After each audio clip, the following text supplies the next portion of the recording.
बिस्मिल्लाहिर्रहमानिर्रहीम। अल्हम्दुलिल्लाह आज हमारे लिए बड़े फ़ख्र की बात है कि मुल्क पाकिस्तान बल्कि पूरी दुनिया में नात के हवाले से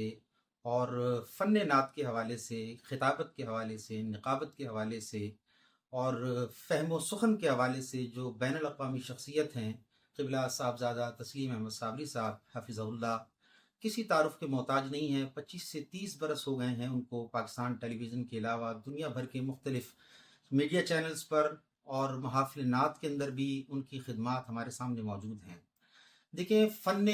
निक़ाबत जो है अब दुनिया के अंदर और ख़ास तौर पे अहले सुन्नत की महाफ़िल के अंदर उस पर जो ज़वाल छाया हुआ है,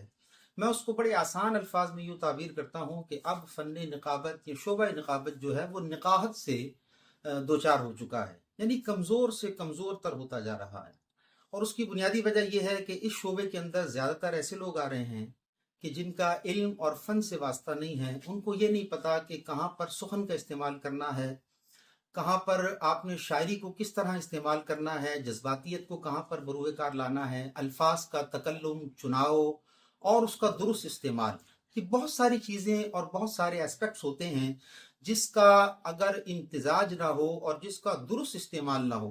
तो ये जो फ़न है, ख़ास तौर पे फ़न निक़ाबत और ये जो शोबा निक़ाबत है, ये अपनी जो हुस्न है उसको खोता चला जाएगा। हमारे यहाँ पर आप देखिए कि आम तौर पर जो निक़ाबत वाले नुक़बा हैं, नक़ीब हज़रात हैं, उनके अंदर बस शोर व गुल होता है कि वो महफ़िल नात के अंदर माइक पकड़ते हैं, एक जज्बातियत की फ़ज़ा कायम करते हैं और उनका रुझान ये होता है कि बस किसी तरह महफ़िल के अंदर एक ज़ेरो बम पैदा कर दिया जाए। लेकिन हकीकत में शोबा निक़ाबत ये नहीं कहलाता, बल्कि साहिब इल्म होना, उसके साथ साथ साहिब मुताला होना और उसके साथ साथ सुख़न के मामलात को भी अपने पेश नज़र रखना। अगर ये तमाम सिफ़ात किसी एक शख्सियत के अंदर जमा हो जाएं तो फिर वो एक बेहतरीन नक़ीब कहलाता है। मैं बबांग दोहल इस बात को तस्लीम करता हूँ कि अल्लाह तबारक व तआला ने अगर ये तमाम सिफ़ात किसी एक शख्स के अंदर आज मेरे मुशाहिदे के मुताबिक यकजा की हैं तो उसका नाम साहबज़ादा तस्लीम अहमद साबरी है। और ये हमारे लिए बड़ी खुशी की बात है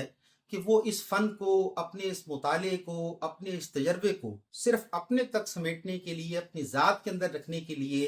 अकेले लेके नहीं जा रहे कि बस मैं ही इसके अंदर जो है वो कमालात दिखाता रहूं। बल्कि तस्लीम भाई की खूबी ये है कि वो इस फ़न को दूसरों के साथ शेयर कर रहे हैं और वो चाह रहे हैं कि हमारी जो नौजवान नस्ल है वो आगे आए, इसको सीखे, इसको समझे और जिस तरह महाफ़िल नात का एक तक़द्दुस होता है उसकी बहाली के लिए ये इक़दाम कर रहे हैं। तो अल्हम्दुलिल्लाह ग़ालिबन 8वीं मरतबा उनके ज़ेर एहतमाम ये वर्कशॉप जो है वो मुरतब की जा रही है। 1 दिसंबर से लेके 3 दिसंबर तक है, मिनहाज यूनिवर्सिटी लाहौर के अंदर। तो मेरी ये तमाम हज़रात से दरख्वास्त है कि जो लोग ख़ास तौर पर इस शोबे से वाबस्ता होना चाहते हैं या पहले से वाबस्ता हैं, तो तस्लीम अहमद साबरी साहब के इस तजर्बे से फ़ायदा उठाएं और ज़रूर भी ज़रूर इस वर्कशॉप का हिस्सा बनकर अपने इस शोबे के निखार के अंदर और खिदमात के अंदर मज़ीद वसअतें पैदा करें। अल्लाह तबारक व तआला हम सब की खिदमात को कबूल फ़रमाए। अस्सलामु अलैकुम व रहमतुल्लाहि व बरकातहू।